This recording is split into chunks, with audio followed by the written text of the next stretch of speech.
urumva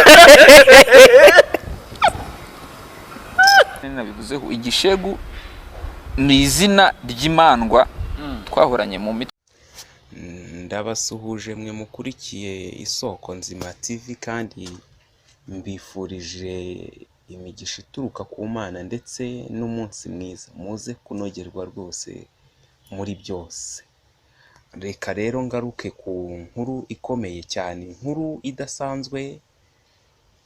Umunyeshuri ariko akaba n'umunyarwenya Rusine yatumiye ambasaderi wa Israel twimandwa twagiraga mu Rwanda, tukagira mu Nkonjo, tukagira mu Mugasa, tukagiramo na Kibungo. Ambasaderi wa Israel mu Rwanda na Melody na Davis boko ari aramutumira muri kaminuza. Uti rero byagenze gute? Rusine yasanze ambasaderi aho yarari amuganiriza ku gikorwa abanyeshuri bategura, igikorwa gitegurwa na SIPSAR cyangwa se igikorwa kiba kinagambiriye kuganiriza abantu ku bijyanye n'ubumenyi bwo mu mutwe. Ubuzima bwo mu mutwe bw'abantu buba buhagaze gute, bigenda gute ko abantu bagenda bashobora kugenda bahinduka mu mitekerereze, mu mikorere ndetse n'ibindi bitandukanye. Rero ni ibintu bikomeye kumva ngo Rusine yatumiye ambasaderi wa Israel mu Rwanda araza, cyane ko muri bubyumve ambasaderi we abyivugira mu magambo ye abisobanura neza. Ariko aka kanya reka tubanze twibaze, Rusine ko ari umunyarwenya, nubwo wenda azi ibijyanye n'imitekerereze, niba ari ubumenyi yakoresheje bujyanye no kumenya ibyo by'imitekerereze, niba hari ahandi hantu yaba yarakuye ubuhanga bushobora gutuma atumira ambasaderi wa Israel mu Rwanda. Ariko reka twibaze, ni uruhe rwenya Rusine yaba yarateye ambasaderi bigatuma aseka akishima rwose?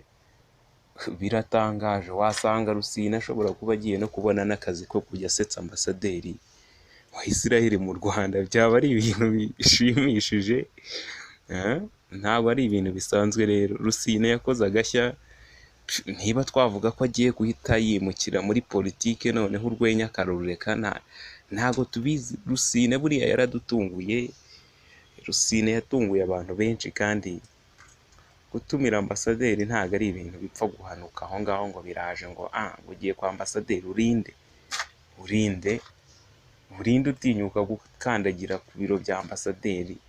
Rusine rero ni umuhanga, yakoresheje platform amaze kugira, yakoresheje ububasha n'ubushobozi amaze kugira, bityo bimuhereza no gutinyuka kuko asanga ambasaderi ajya kumutumira kugira ngo aze nk'umutumirwa mukuru witabiriye igikorwa cyangwa se ikiganiro cyari cyateguwe na SIPSAR.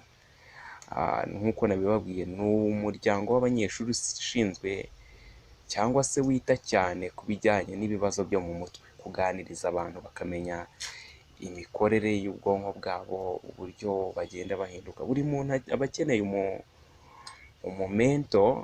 umumenta cyangwa se undi muntu w'umujyanama umuganiriza ku bibazo bitandukanye.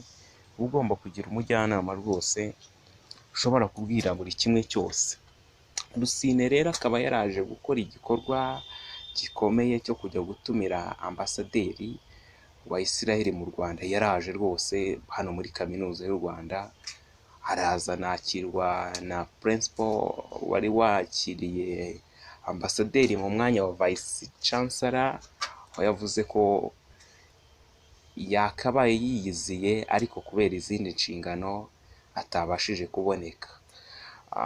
Ikiganiro rero cyari kirimo koko nyine nk'uko nabibabwiraga, umutumirwa mukuru yari ambasaderi wa Israel mu Rwanda, akaza kubamo meya wa Huye Ange Sebutege, haje kugaragaramo ndetse n'abandi bantu batanze ibiganiro. Hari nk'uwari ukuriye Never Again Rwanda, uwo nawe yatanze ubutumwa ku bijyanye n'imitekerereze, yatanze video nziza cyane ishobora gutuma buri muntu wese yibaza akavuga ngo ese ni iki nakora kugira ngo imitekerereze yanjye ibisobanutse, nahangana gute n'ibitekerezo cyangwa se n'ibibazo mpura nabyo kugira ngo mbashe koko kubisohokamo kandi nkomeze ngire ubuzima bwiza.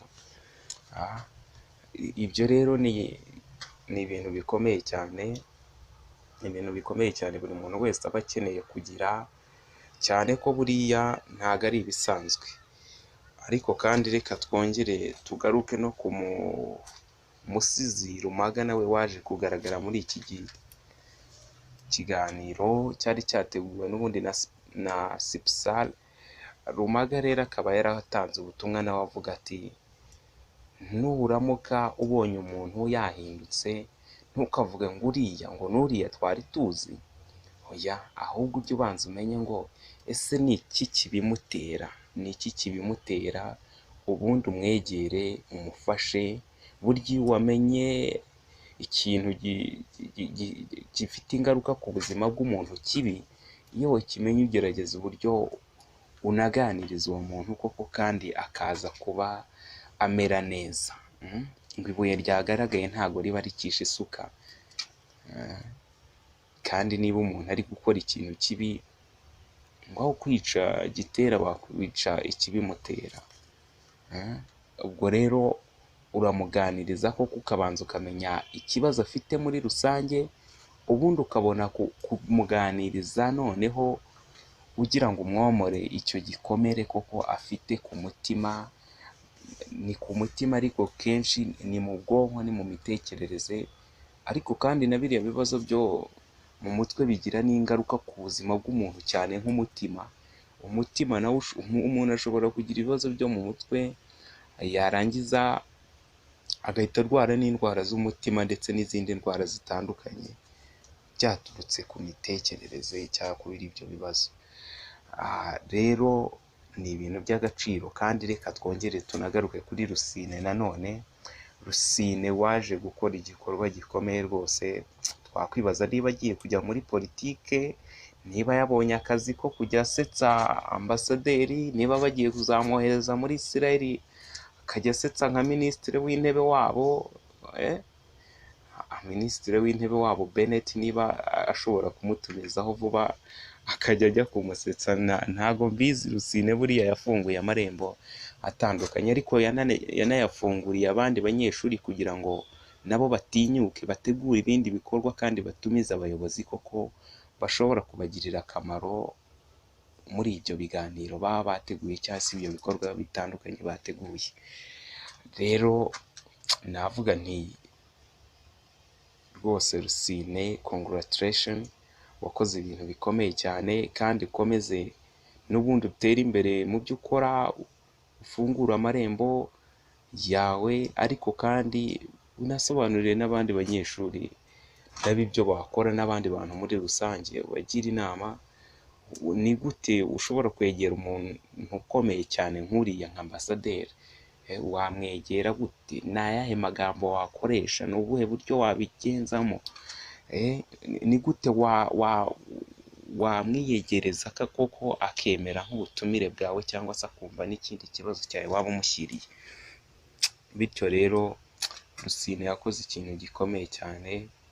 N'abandi banyeshuri bahumuke namwe mutangire mutumire ba ambasaderi bandi, cyangwa se wasanga nta wamenya wabona hari utumije noneho nka perezida wa Amerika, wenda nta wamenya Joe Biden cyangwa se na Trump wamaze kuba yava ku butegetsi akaza. Mwatumiza n'abandi benshi kandi bakaza bakagira icyo bakora. Buriya ambasaderi niba yaragije hano muri kaminuza aje muri icyo gikorwa, nta mateka yiyanditse muri record z'ibikorwa yakoze ambasaderi mu Rwanda, azashyiramo yuko yanasuye kaminuza y'u Rwanda. Hari abanyeshuri bamusuye bakamusaba koko kuza kubasura. Ibyo rero kandi ni na record yiyanditse muri kaminuza y'u Rwanda. Nta wamenya, buriya wenda hari ibindi bintu bizagenda bikorwa bitandukanye. Reka rero nsoreza ahangaha, ariko hari n'undi munyarwenya wagaragayemo ndetse n'umuhanzi Robert Makembe, nabo akaba bararirimbye cyangwa se baragize uruhare muri iki gikorwa. Rusine rero yaje kugaruka kuri komedi ikomeye cyane ijyanye no gusetsa abantu, n'ubundi ni ibintu asanzwe akora. Ku bijyanye wahawe amasezerano yo kujya agemurira ibikeri abanyeshuri bakoreraho ubushakashatsi, bityo yajya kurega bati wa mwana w'imbeba rwose turamuzi, tuzi iki kibazo cyawe ariko tuzabikemura.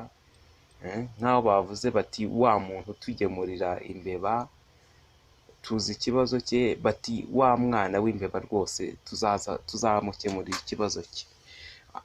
Ntabwo mbivuze neza, ariko sindi umunyarwenya. Rusine buriya azayivugaho birambuye, naza tukaganira cyane ko twitegura kandi turi hafi kumutumira. Murakoze cyane rero, reka mbifurize ibihe byiza, ariko kandi kanda subscribe kugira ngo ujye umenya andi makuru atandukanye tuzajya tukugezaho.